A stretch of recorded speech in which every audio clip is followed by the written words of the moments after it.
One of the things I learned was when people do screw up, like the natural human reaction is to be like, let's fix it, why'd you screw up? Or, it feels kind of accusatory. When people make mistakes, always assume the best of intention. Like nobody wants to screw up. Yeah, exactly. Right? So assume they didn't have what they needed, didn't have the information, maybe they were careless, but like always assume they have the best of intent and come at it from that angle. Like, hey, I know we both want to succeed here. Like, how could I have helped you prevent this? Ask them, what could we do about our process or whatever to not let this happen again? And you're on the same team instead of against, button heads. Right, I feel like an employee's mistake almost falls more on the owner.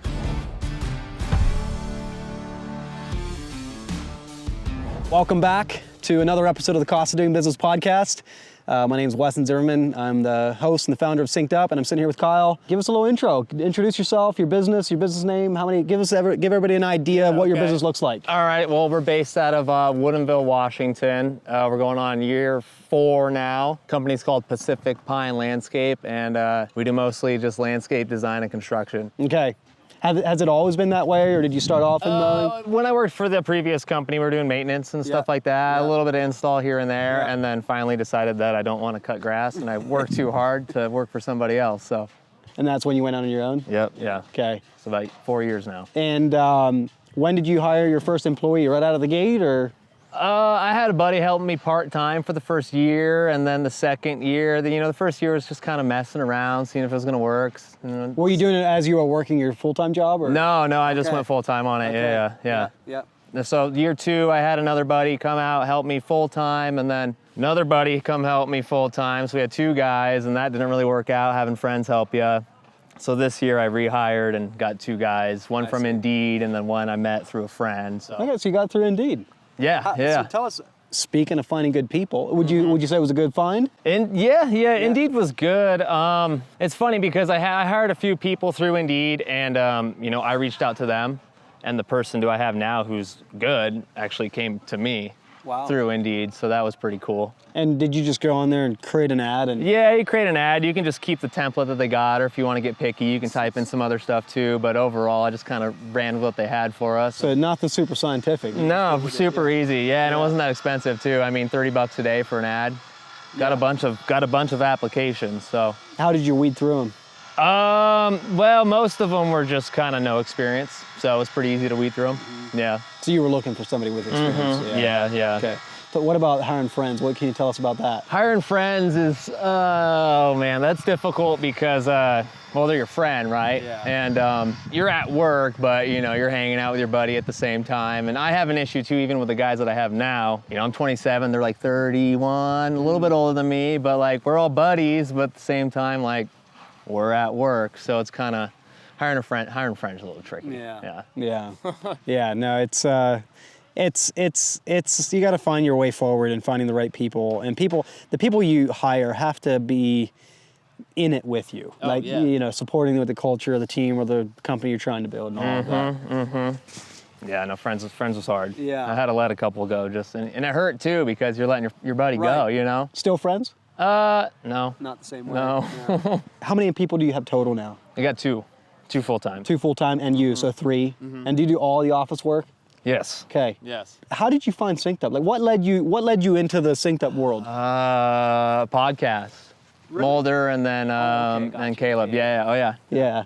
Caleb. Almond. Oh yeah. What did you hear on the podcast that made you reach out or be curious about it? Well, the whole knowing your numbers thing, and I knew I was underquoting jobs last year quite a bit, and like we were talking about yesterday. You get home after work, it's 9 o'clock at night. You can't call a supplier to get a price on things. So you just shoot out a square foot price just to get it done. And at that point, you might as well just not even send the quote. If it's not making you money. If it's not making any money, right. Yeah, exactly. So it was the whole knowing your numbers, and just the job tracking too was pretty cool. Tracking hours on the work area has been helpful. Yeah.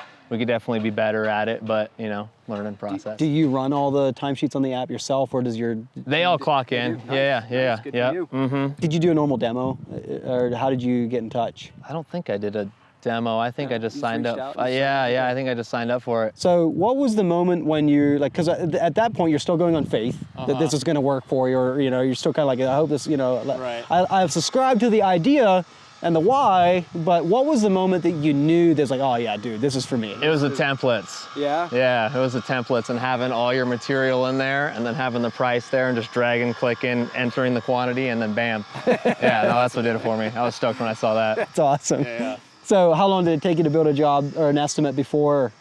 Longer than it should have. Yeah, no, it took me a while because because I had quotes already built before, you know, and then you implement those in there. So I got through all those jobs and then, finally started using it. It was probably like a month or two till I actually really started using it. But I wish I did it in the winter when I had time to really set it up, or else it's not really. What was it, March, April when you did it? Yeah, like beginning of spring. Yeah, well, good on you for doing it and pushing through it, because it does take determination and resolve, to push through, because anytime you get a new system, anytime you're changing anything about your life, you're changing habits. Oh yeah. And the temptation to just like, I don't have time for this, revert back to what you know, is really strong all the time, but especially so in the spring when you're dealing with the rush, trying to get things going. So good on you for doing that. Yeah. That's impressive. I can't remember who you had on, but I remember him saying the same thing, like, I wish I did it in the winter. Yeah. And in my head, I was like, well, if I do it in the winter, that's 2 months of paying for it. Right. But if I set it up, you're not paying for anything because you already have it set up. Yeah, So. yeah. I would say after doing it we're getting close to 1,000 people now, total, of signing people up. After doing that for that many people, I would say my favorite time of year to sign people up, and not just, I don't mean my favorite, I mean my favorite for their sake, is kind of fall. Because and the reason for that is I like when you get the program and you're still working, and you run a few jobs through it and kind of get your feet wet. Right. When you're not really under pressure, like you have maybe a little extra time to sit down and figure out how to set that template up the very first time, that kind of thing. Yep. And I like it better than doing it in the winter, because if you do it in the winter, what can happen is you're not working, and you go through all the setup, making assumptions on what you think is going to be the best way to figure it out and solve for it. But then you're not actually really working until March, April, And when you hit it for the first time in March and April, you realize, oh man, in January when I did this, I kind of did it wrong. I wish I'd have done it the other way. But by that time, most people are not going to have the resolve or the determination to go back and stick to it. Right. And so any season can work. It's not like it can't be done at any time of year for a landscaper. It's just that I think that the best time when you have the clearest head is to do it late in the season when you're still doing some work but not under pressure. Then you get a little bit of jobs under your belt, you kind of get a feel for how the system works. Then you spend the winter really optimizing it. Now that you've actually understood it and seen how it works, then you spend the winter really optimizing it, getting all your templates dialed in, getting all your pricing updated. By the time you hit March, April, I mean, you're running like a well-oiled machine, I'm excited for winter to actually spend some time. Go back now that you have a season. Yeah, I've been running through some jobs and stuff like that, yeah. Good on you for tracking time. Speaking of another thing that I've seen as a trend with people signing on is they'll come for the budget to know their numbers, figure out the math problem, and correct the math, so to speak, on their quotes, like overhead recovery and all that. And they think it's awesome. They got the world by the tail, and it's true. It truly is a game changer. But then feel like they kind of fall off the wagon and don't track time and don't job cost their jobs. And I hate when I see that. I get it that one thing at a time. I get that. I have all the room in the world for that. But the reason I'm making a point out of this is don't lull yourself to sleep thinking, oh, cool, I got a budget, I'm good. Because you can be bidding jobs with perfect on paper math. Right. And if you're bidding, say, you bid a job for 100 hours and it takes you 150 hours to complete, it doesn't matter how perfect your math was on paper, you still lost money. And without job costing, you're never gonna know that. And in extreme cases, I've seen it where let's say a contractor that chronically is underbidding their materials or labor or something on a job. Right. They have a budget that's perfect on paper, but they're not making any money, and they're frustrated because what's going on? And that's what it is. It's just that you don't know. Plus, it's super cool to have, as you can tell by now, it's super cool to go back and be like, hey, I'm bidding a job. I did a job like that like 3-4 months ago. Let me go back and look. How long did that actually take us? Oh, we were a little over. Okay, cool. Let me adjust for this one. Right. And your confidence just goes up and up and up. So it really truly is a triangle. Profit at the top, the math or the budget on one corner and the resources like the labor and material on the other corner. You got to have both to be profitable. That was the thing too, is when I'd quote a job, write it down on paper, and you're like, oh cool, I'll save that piece of paper in a folder just in case. Lose the folder, lose the pay, can't find it or whatever. But on your app, you know, it's all right there, and you can just click and look at it. So it's sweet. You can look it up on your phone while you're out in a consultation. Yep, exactly. We've all laid a job folder on the skid loader tracks and then got in the skid loader and drove over it. And over it, yeah, exactly. or left it in the truck or whatever, you know. And that was actually a big deal because we ran that way for years. Like when I was running a crew at Tussey, paper job folder, all the pictures and design and everything in it, right? Material lists. And when we got SynkedUP, it was a game changer because I could be, after dinner, kind of open my app and look at my job for next week and kind of mentally prep. And, you know, it's awesome. Because even for yourself, if you're a one-man show, like even if you're still like, oh, I did this job 3 months ago, now we're finally getting it done. Now let me refresh myself. You know, even if you're a small company, it's still valuable. Right. It's cool that the guys can see the price on the projects too, because it kind of, you know, they know what it's, you know, the client's paying for. So kind of, you know, they're paying all this money, we should do a pretty dang good job on it, right? Yeah, exactly. No, I'm with you. There's two schools of thought. Some people think employees shouldn't know pricing. Some people do think that they should. And I was really fortunate to grow up working at Tussey Landscaping. Like they gave us all the rope we wanted to let ourselves hang ourselves or climb. You know what I mean? Like a lot of autonomy. And like we knew the price on every job. We knew the man hours. We knew we knew everything. We knew the net profit. We knew everything about every job. And some owners look at that and be like, dude, I can't believe you. You know, my guys would leave if they knew how much. I'm like, well, you might have the wrong guys. Right. You know, anyway, that's another whole can of worms. So. How long were you at Tussey for? Well, I started when I was 16 in 2007, before I had my license. So I was biking to work. Nice. Been there? Yep. And I worked there, started there just as a laborer on the crew. And I worked there for 15, 16 years. Basically, I started as a laborer on the crew, then I was a foreman. Then I added being like the marketer and the YouTube and the content, all on that, on top of that yet. And then we started building SynkedUP. And then as SynkedUP became kind of the new vision for what I wanted to do, I trained Ben, my cousin, to take over my crew, building water features and outdoor living spaces. Right on. So that was about a 3-year process. While we were building SynkedUP, like I was, you know, the last year that I was still on the job site, I would often, like we already had SynkedUP customers, and I was running jobs. And I would go out in the job and often spend all day in the truck on my laptop working while Ben was on site, but I was right there if Ben needed anything. So that was kind of like the last tail end of it. Do you miss the field? Yeah, I mean, I still get my hands. Yeah, I got a little bit of foam on my hands here. They're pretty soft though, compared to what they used to be. But no, I do miss it. But life is full of change. Like, would I go back? I don't know, not really. It's just a new challenge, I love like pointing to a mountaintop and saying like, I am gonna climb that thing. Oh, you know? yeah. And so, yes, I miss it because I really enjoy the creativity of building water features. You know, Aquascape and their events, and you know, the Artist of the Year gang. Like a lot of that stuff was really a lot of highlights and bright spots in my time working in the field, and I have fond memories of it. Oh yeah, no, that's the main reason why I came here. For the water feature builds. Yeah. And Luke Nethery, which he's the main contractor on this job site for this Link Academy event, he's an awesome water feature builder. He needs to win Artist of the Year. Well, hey, let me pick your brain a little bit. Like, what would you say has been the biggest challenge that you've encountered in your business journey?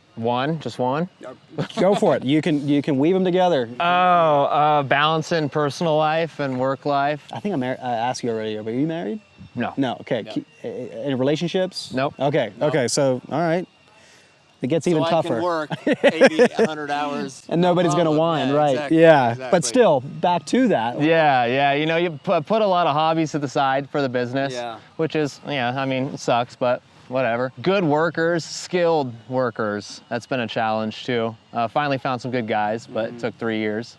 How would you say you've made progress or overcome some elements of that challenge of balancing personal and work? I think so recently, yeah. SynkedUP's helped a lot. Really? Oh yeah, definitely. Yeah, I mean, like I probably wouldn't be here right now. I left 3 days early for the event and drove the coast and went hiking around Oregon and stuff. So, dude. Yeah, if I didn't have my budget, I probably wouldn't be able to do stuff like that. So how does it give you the mental release or the freedom Like how does that translate to being able to balance better? Just getting your pricing right and knowing like you're not gonna lose your on a job kind of thing. Yeah. Because then like if I were to underquote a job for employees or whatever, or even with employees, I'd be like, oh, I'll just work all weekend and then I'll be able to make money still, sort of thing. So, which it wasn't like that bad, you know, but there were times where it'd be that bad, so. On the employees front, finding good employees, you already talked about Indeed and how you found, you know, the guys you have now. Yeah. Like, what would you say it takes to find people? Because on one hand, I know people that, I mean, they're trying really hard and they're struggling. Like, was there anything that you learned in your process that felt like, dude, I learned a lesson or two here about what it takes to find good people? That was tough to answer. I guess I could answer like keeping good people around. With just being like, you know, a relaxed person to work for, not yelling at your guys or whatever if something gets messed up. Finding good employees, yeah, I don't know. I think you're touching on something. I'll say it a different way. Yeah. And tell me if you think it matches. Is like, the good people are only going to want to work for good people. Right. And if you're not respectful or you're not setting them up for success, you're not investing into them, the good people aren't going to be there.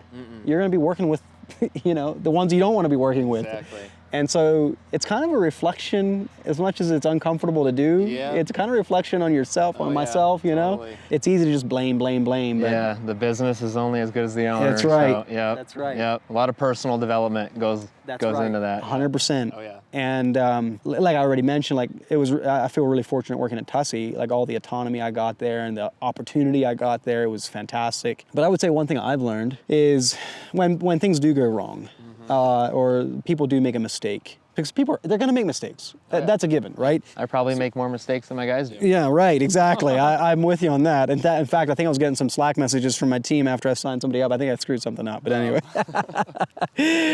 Anyway, one of the things I learned, and I got this from working with an executive kind of like professional coach, was when people do screw up, like the natural human reaction is to be like, hey dude, let's fix it, why'd you screw up? Or, it feels kind of accusatory.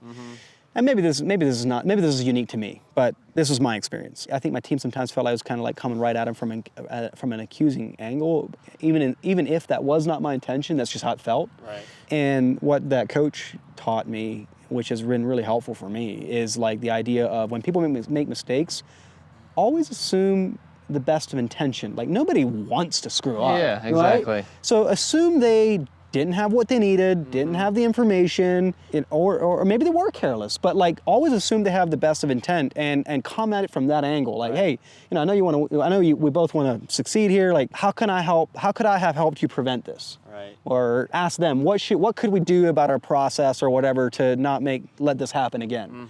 And you're on the same team instead of against, button heads. Right. I feel like an employee's mistake almost falls more on the owner.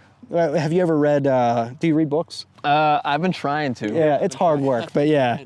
Have you ever read Extreme Ownership? No. It's a good book, and it's probably the first personal development book that I read that truly changed the way I think, What was it called again? Extreme Ownership by Jocko Willink. Okay. And it talks about that, like your team screws up, it's one person's fault. Right. It's the leader. It's the leader. Always, and even if it's not, it still is. The point is like, if they're chronically, showing up late or always screwing up, and you allow them as a leader to continue working for you, it's still your fault, right?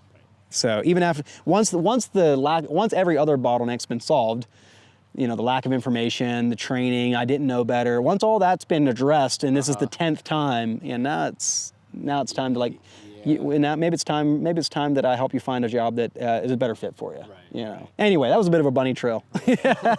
What would you say makes you unique in your business, like in your market, like where you're at? Like what's one thing that makes your company stand out, or you feel is like your magic, the thing that makes you like, why would a client hire you? Yeah. Or why would an employee work for you instead of your competitor? Like, right. Well, as far as work goes, we do a lot of like natural stone, so we're cutting everything super tight and stuff, and there's not a lot of that in our area. Really like the outdoors and stuff, so like bouldery, rockery stuff. Really want to get into water features, so that's kind of that'll fit kind nice of our with that niche of work. As far as working for me, I mean, I don't know. I feel like I'm a pretty relaxed guy to work for. I'm not yelling at guys or anything like that. pretty outgoing, talking to clients. So I think the clients like me for that reason. Sure. You know, maybe they even hire me for that reason. Yeah. Who knows?